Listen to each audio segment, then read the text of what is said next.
வணக்கம். நான் வந்து இன்றைக்கி இந்த வீடியோவில் என்னோடய ஸ்நாக்ஸ் பற்றி தான் சொல்ல போகிறேன். முன்னாடிலாம் நிறைய முறுக்கு, மிக்சர் இந்த மாதிரி ஸ்நாக்ஸ் தான் நான் வந்து சாப்பிடுவேன். அதுக்கப்புறம் இப்போ கொஞ்ச நாளாக நான் வந்து நிறைய என்னோடய டயட்டில் வந்து ப்ரோட்டீன் எடுக்கிறதுனால என்னோடய ஸ்நாக்ஸ் வந்து நிறைய மாறி இருக்குது. இப்போ நான் வந்து முறுக்கெல்லாம் சுத்தமாக சாப்பிட்றதே இல்லை.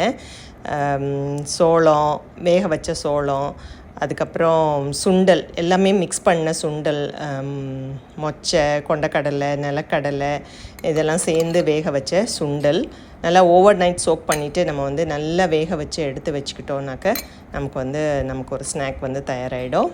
அதுக்கப்புறமா மக்கானான்னு சொல்கிறோம் இல்லையா, தாமரைத்தண்டு, இதுவும் நல்ல ஒரு கிறிஸ்பியான ஸ்நாக்கு. நிறைய ப்ரோட்டீன் இருக்குது இதில். ஸோ இதையும் நம்ம வந்து ஒரு 1.5 ஸ்பூன் எண்ணெய் ஊற்றிட்டு நல்லா தனி மிளகாத்தூள், உப்பு, மஞ்சள்லாம் போட்டு ஒரு 7 நிமிஷத்துக்கு நம்ம வந்து இதை வந்து வறுத்து எடுத்தோம்னாக்க சூப்பரான ஸ்நாக் வந்து தயாராகிடும். அப்புறம் இது வந்து நிலக்கடலையை வந்து நல்லா ரோஸ்ட் பண்ணிவிட்டு நல்ல தனி மிளகாத்தூளும் உப்பும் போட்டு பெசரி வச்சுருக்கேன். ஆறினோன்னா பாட்டிலில் போட்டு வச்சுக்கணும். அதுக்கப்புறம் இது வந்து கடலை மிட்டாய். எங்கேயாச்சும் வெளியே போனேன்னா இந்த மாதிரி நிறைய கடலை மிட்டாய் பார்ஸ் வச்சுருக்கேன். அதை வந்து ஒரு அவசரத்துக்கு பேக்கில் போட்டுட்டு போயிடலாம். இதுதான் இப்போதைக்கு என்னோடய ஸ்நாக்காக இருக்குது. நீங்களும் ட்ரை பண்ணுங்கள். தேங்க்யூ.